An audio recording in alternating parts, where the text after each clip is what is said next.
الشيطان الرجيم بسم الله الرحمن الرحيم قد أفلح المؤمنون الذين هم في صلاتهم خاشعون والذين هم عن اللغو معرضون۔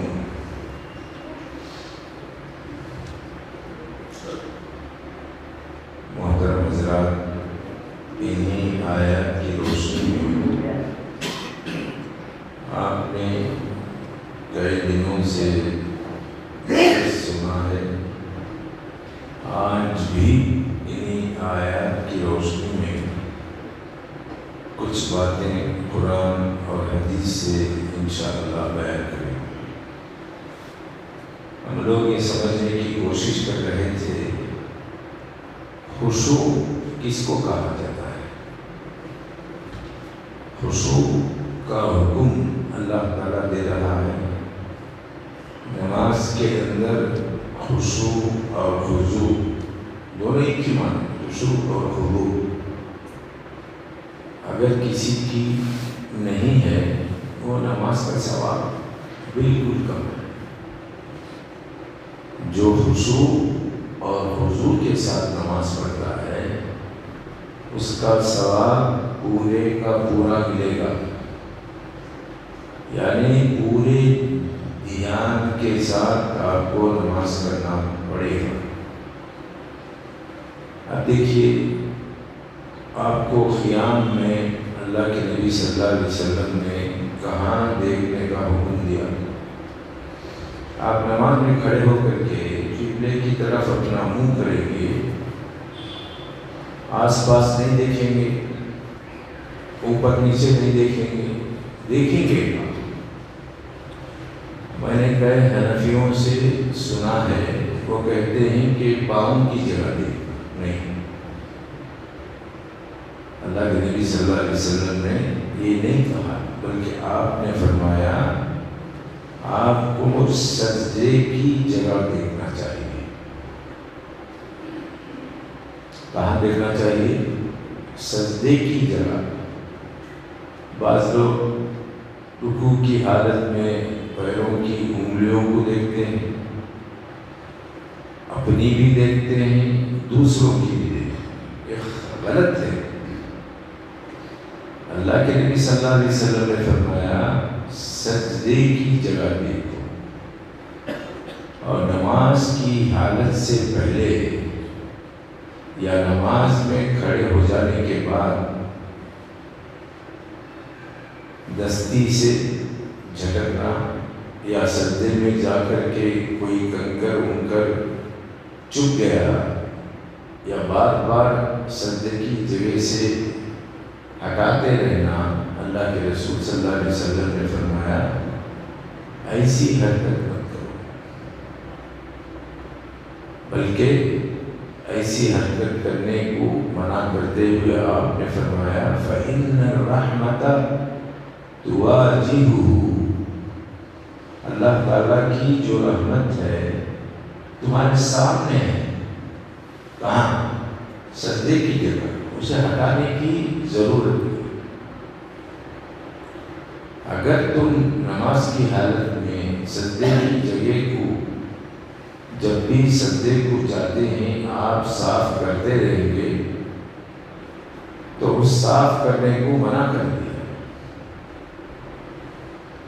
صرف ان لوگوں کو رخصت دی جو کنکریوں پر نماز پڑھتے تھے۔ صحابہ کرام کہتے ہیں کہ ہم لوگ دوپہر کے وقت میں اپنی نماز ایسی دھوپ میں پڑھتے تھے زمین گرم ہو جاتی تھی۔ کیا کرنا چاہیے؟ سجدہ کرتے ہوئے پیشانی تاب نہیں لا سکتی تو ہم لوگ اٹھتے وقت کچھ کنکریوں کو اپنے ہاتھ میں لے کر کے کھڑے ہو جاتے تھے، مٹھی بنا کر کے، یہ ہاتھ میں یہ ہاتھ۔ اب نماز کا وہ وقت جس میں ہم کو سجدہ کرنا ہوتا ہے، اس حالت میں آتے تو کنکریاں ڈال کر کے اس کے اوپر سجدہ کرتے۔ اندازہ کرو، اندازہ کرو کیسی تکلیف بھی ہو، صحابہ کرام نماز پڑھنے کو ترجیح دیتے تھے۔ آج تو ماشاءاللہ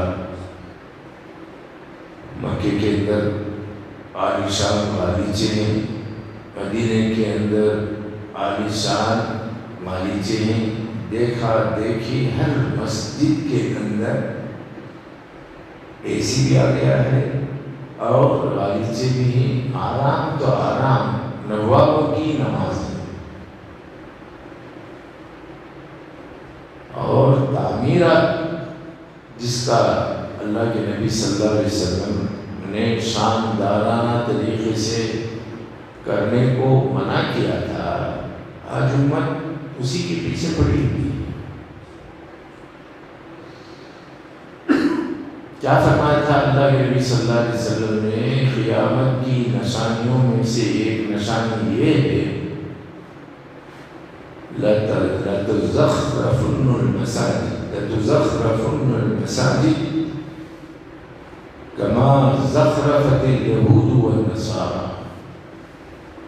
تم اپنی مسجدوں کو شاندار بناؤ گے، سنگ مرمر، ٹائلز، پتہ نہیں کیا کیا بلائے نہیں، سب کرنا شروع کر دیں گے، چاہے وہ کتنا ہی قیمتی مسجد کا احاطہ ہو۔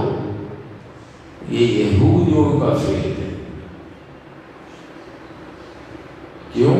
یہودی اپنے عبادت خانے کو شاندار طریقے سے بنایا تھا، بناتے تھے، آئندہ بھی بنائیں گے، تم لوگ ان کے نقش قدم پر چلو۔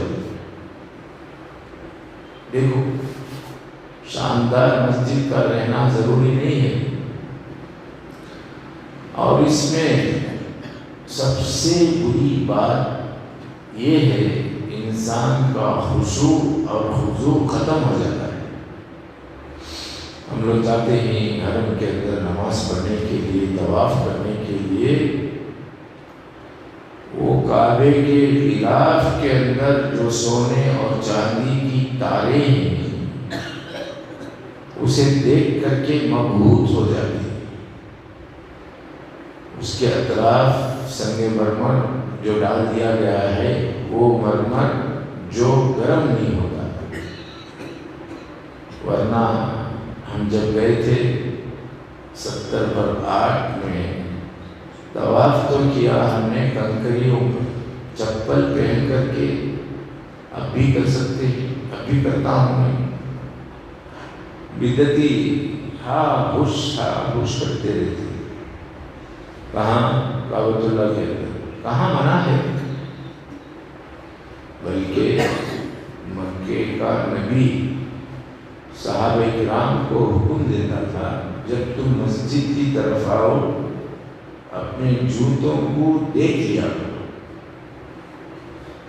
اس میں گندگی لگی ہوگی، کیچڑ لگا ہوگا، کوئی گیلے راستے سے سوکھے راستے میں آیا ہوگا، کوئی سوکھے راستے سے گیلے راستے سے آیا ہوگا، دیکھ لو، اگر اس کے اندر گندگی یا کوئی بھی چیز لگی ہے تو اسے زمین پر گھس دو۔ یہ اللہ کے نبی صلی اللہ علیہ وسلم کا حکم ہے۔ چپل پہن کر کے مسجد نبوی میں نماز پڑھتے تھے۔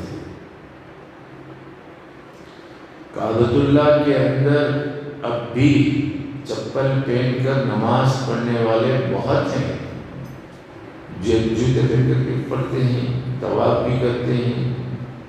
وہ لوگ پریشان ہو جاتے ہیں جن کو یہ حدیث معلوم، کیسے عجیب بندے ہیں۔ بعض تو اتنے سرکش ہیں، جوتا ہی پہن کے پڑھوں گا، اس لیے کہ اللہ کے نبی صلی اللہ علیہ وسلم بھی جوتا پہن کر کے نماز پڑھاتے تھے۔ آپ کے پیچھے صحابہ کرام بھی جوتا پہن کر کے نماز پڑھا رہے تھے۔ بھائی آج کل نہیں کر سکتے، میں کروں گا، ایسے بہت سے ضدی لوگوں کو میں نے دیکھا، وہ حقیقت میں حنفیوں کو چڑھانے کی، حنفی جہاں احترام کرنا ہے وہاں احترام نہیں کرتا، جہاں نہیں کرنا ہے وہاں کرتا ہے۔ گزشتہ سال سے پہلے ہم نے عمرے کو گئے تھے، وہاں چپل پہن کر کے گیا، کہاں مطاف میں طواف کرنے کے لیے، اندر بھی چپل پہن کے جا رہا تھا، بڑے بڑے بدعتی، کیا چیز، اٹھاؤ چپل نکالو، چپل نکالو، کیوں؟ اللہ کے نبی صلی اللہ علیہ وسلم فرمائے مجھے بتاؤ، میں نکالوں؟ کہیں بھی فرمان نہیں ہے، بلکہ فرمان یہ ہے کہ چپل پہن کر کے نماز پڑھو۔ اگر گندگی لگی ہے، نظر آ گئی تو زمین پر گھس دو، چپل بھی پاک ہو جائے گا اور تمہاری چپل کا گندگی کا لگنا وہ بھی ختم ہو جائے گا۔ ایک حدیث ہے، اس میں اللہ کے نبی صلی اللہ علیہ وسلم نے فرمایا البصاق فی المسجد، مسجد میں تھوکنا یا بلغم تھوکنا خطأ غلطی ہے، کفارتها دفنها، وہ مٹی کھود کر کے وہیں پر اسے گاڑ دے، اس کا کفارہ ہو جائے گا۔ یہ کس نے فرمایا؟ اللہ کے نبی صلی اللہ علیہ وسلم۔ کب؟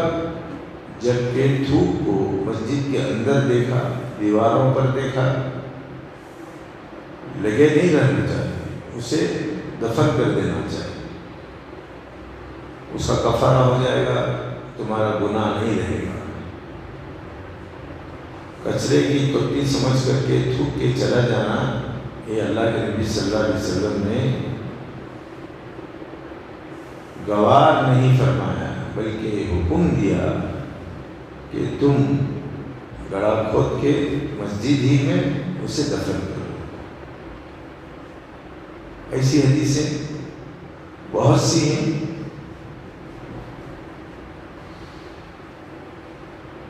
پھر نماز کی حالت میں بھی تم کو تھوک آ گیا یا بلغم آ گیا تو اللہ کے نبی صلی اللہ علیہ وسلم نے فرمایا دائیں طرف مت، بائیں طرف اپنے قدموں کے نیچے، بلی جس طریقے سے کریدتی ہے ویسا گڑا کر دو اور سجدے کو جاتے ہو تو اس کے اندر تھوک دو۔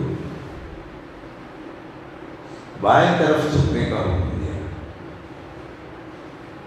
تو یہ سارے آداب مسجد کے حدیثوں کے اندر موجود ہیں، اور آپ کو حدیثیں معلوم نہ ہو تو معلوم کر لیجئے تاکہ آپ کی نماز خشوع اور خضوع کے ساتھ ہو۔ پھر فرمایا نماز کی حالت میں اوپر نیچے مت دیکھو، دائیں بائیں طرف مت دیکھو۔ جو نماز کی حالت میں نے دیکھا حنفیوں کو جنازے کی نماز پڑھتے وقت اوپر پڑھا ہے، اس کا دم نکلنے جیسا، اسے کیا بدوا دیا؟ الذین یرفعون رؤوسہم، جو لوگ نماز کی حالت میں اپنے سروں کو اونچا کرتے ہیں، اللہ تعالیٰ ان کے آنکھوں کی بینائی کو چھین لے۔ دعا ہے کیا وہ؟ آنکھوں کا چھین جانا دعا ہے؟ نہیں ہے، وہ دعا ہے۔ بڑے نیمو دیکھو نماز جنازہ کے اندر سر اٹھا، دائیں بائیں جو دیکھتا ہے اسے کیا بدوا دی؟ اللہ تعالیٰ اس کے سر کو گدھے کا سر بنا دیا۔ اتنی اہم ہے نماز، کیسی کیسی بدوائیں دی ہیں آپ نے صرف سنتوں کے اندر تھوڑی وسعت. کوئی دروازہ پیٹ رہا ہے، آپ آگے بڑھ کر کے دروازہ کھول لیجیے، منع نہیں ہے. کسی کو کچھ دینا ہے، یاد آ گیا نماز کی حالت میں وہ بازو کھڑا ہے، اسے دے دو، اس کی جگہ ڈال دو، وہ سمجھ جائے گا.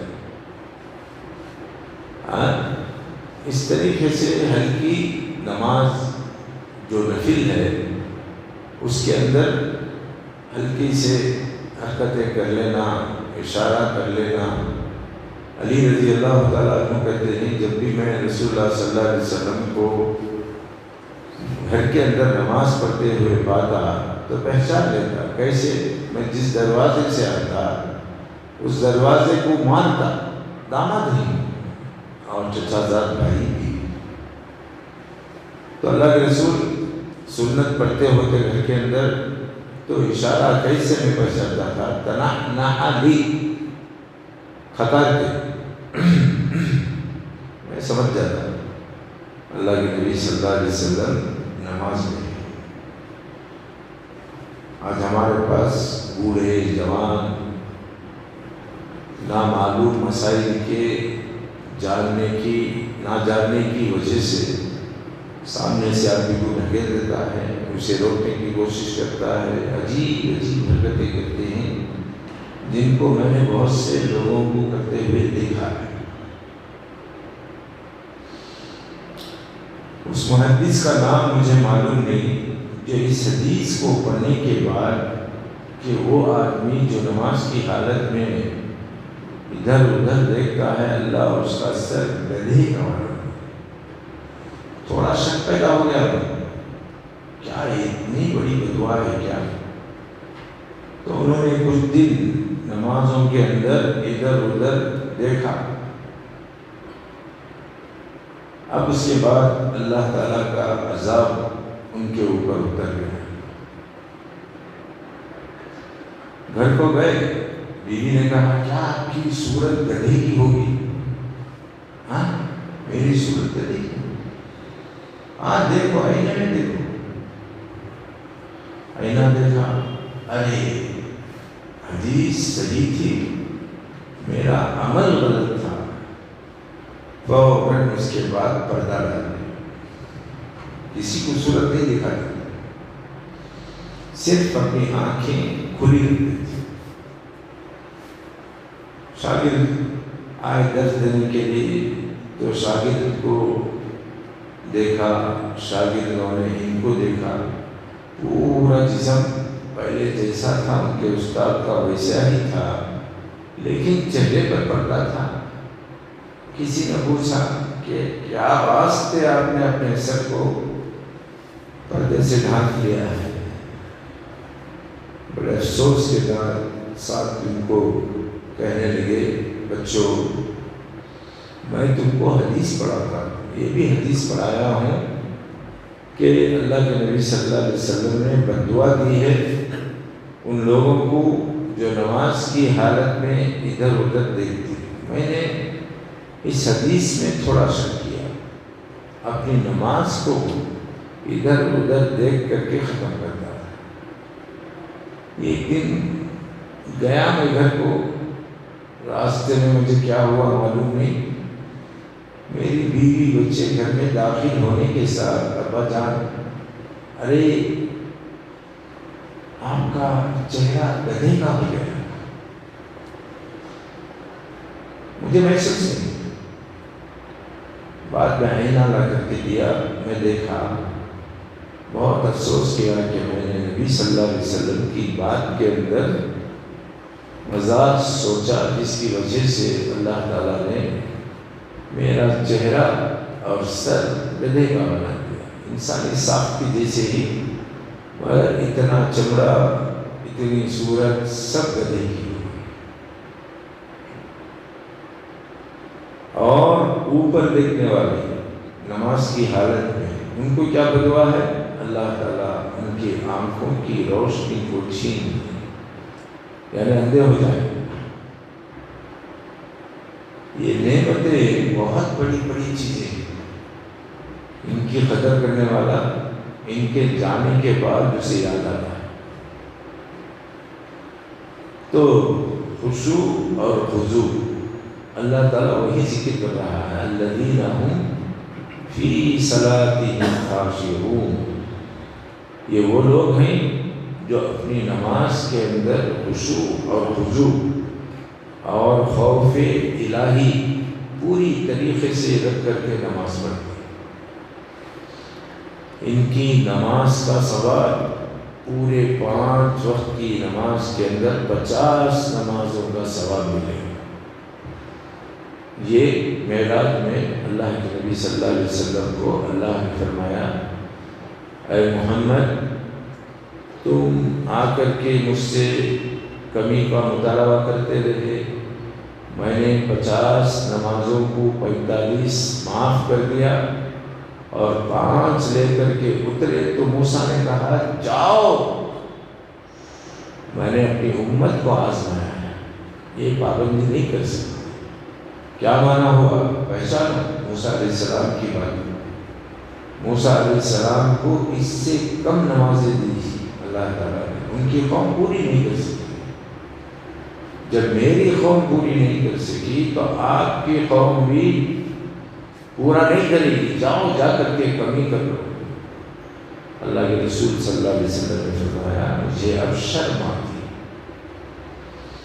اتنی بار تمہاری بات سن کر کے گیا آیا، اللہ نے تخفیف کر دی اور مجھے 5 نمازیں دے دیا، میں اسے لے کر کے آگے اب جانے میں مجھے شرم آتی۔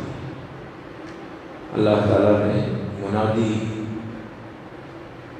دے کر کے فرمایا اے محمد ہم نے لوح محفوظ میں 50 نمازیں لکھی تھی، اگر آپ اور آپ کا امتی 5 وقت کی نماز ادا کر دے اسے 50 نمازوں کا ثواب دے دیں گے۔ کون فرمایا؟ اللہ تعالیٰ۔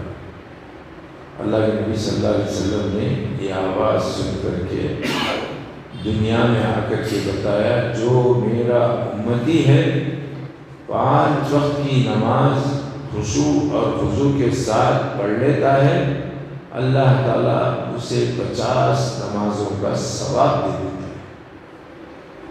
قرآن میں اللہ تعالیٰ نے صاف طریقے سے فرما دیا جو بھی نیکی کا کام کرے گا، نماز ہو روزہ ہو ہر چیز، اسے ہم 10 گنا ثواب دیں گے۔ کیا فرمایا؟ فَمَنْ جَاءَ بِالْحَسَنَةِ فَلَهُ 10 أَمْثَالِهَا وَمَنْ جَاءَ بِالسَّيِّئَةِ فَلَا يُجْزَى إِلَّا مِثْلُهَا۔ قرآن میں اللہ تعالیٰ کہتا ہے جو آدمی ایک نیکی کرے گا وہ کرنے والے کو یقین کر لینا چاہیے کہ میں اس کے بدلے میں 10 نیکیاں لکھوں گا، اور جو ایک برائی کرے اسے 10 برائی نہیں لکھے گا، اتنا ہی بدلہ لکھے گا جتنا اس نے برائی کی۔ یہ احسان ہے، اللہ تعالیٰ کا احسان ہے۔ اگر اسے بھی برابر لکھ دیتا تو ہمارے گناہوں کے انبار کوئی اٹھا نہیں سکتا تھا، اتنا بد عمل ہو جاتے ہیں ہم لوگ۔ اور قرآن میں اللہ تعالیٰ نے فرمایا برائیاں کتنی بھی تم نے کی ہوں لیکن یہ یاد رکھو ان الحسنات یذھبن السیئات، نیکیاں کرتے جاؤ نیکیاں کرتے جاؤ، آٹومیٹک تمہارے گناہ سب دھلا دوں گا۔ گناہوں کو مٹانے والی چیزیں کیا ہیں؟ نیکیاں۔ یہ آیت اللہ کے نبی صلی اللہ علیہ وسلم نے اس صحابی کو پڑھ کر کے سنایا جنہوں نے کھلم کھلا ایک عورت کا بوسہ لیا تھا، پیار کرتا شہوت سے۔ اب وہ کون عورت تھی حدیثوں میں آیا نہیں، آئے وہ شرمندہ ہو گئے، آ کر کے اللہ کے نبی صلی اللہ علیہ وسلم سے فرمایا اے اللہ کے رسول میں نے ایک عورت کا بوسہ لے لیا ہے، اچھا اتنا بڑا کام کیا. خاموش رہے. اب وہ صحابی شام تک ٹہرے رہے. رسول اللہ صلی اللہ علیہ وسلم کے پیچھے جب آئے اس کے بعد جتنی نمازیں تھیں اتنی پڑھی. پھر رہے. اللہ کے رسول میری سزا کیا ہے؟ میں نے ایک عورت کا بوسہ لے لیا ہے. اچھا تم نے ہمارے ساتھ نمازیں پڑھی؟ پوچھا. اس صحابی نے کہا ہاں ہم نے نمازیں پڑھی. بوسہ بولے تو بچے کا بھی بوسہ لیا جاتا ہے, اپنی بیوی کا بھی بوسہ لیا جاتا ہے. اس پر پکڑ نہیں ہے.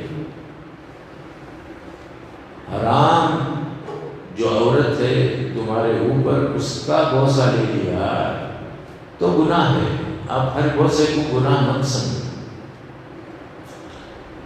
تو آئے اللہ کے نبی صلی اللہ علیہ وسلم نماز سے فارغ ہو گئے.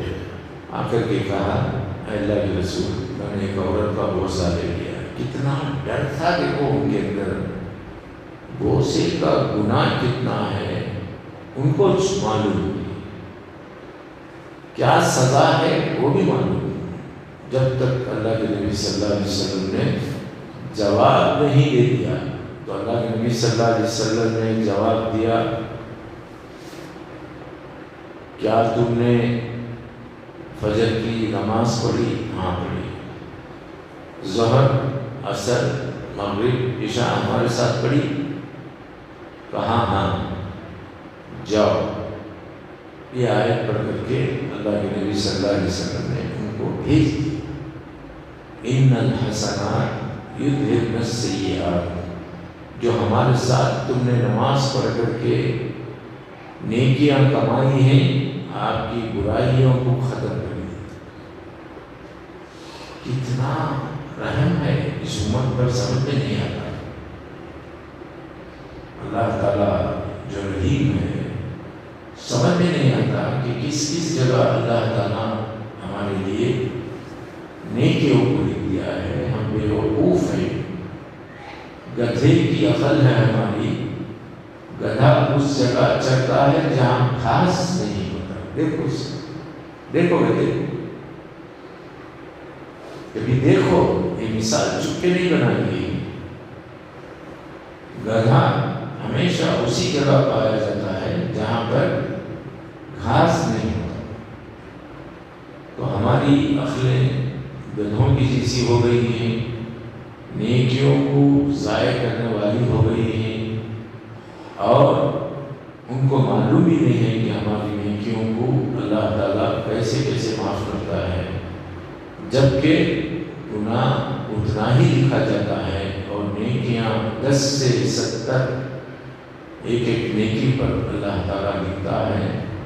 اگر اللہ تعالیٰ اتنی بڑھوتری کے ساتھ ہماری نیکیوں کو نہیں لکھتا تو کوئی بھی مسلمان جنت میں جا نہیں سکتا.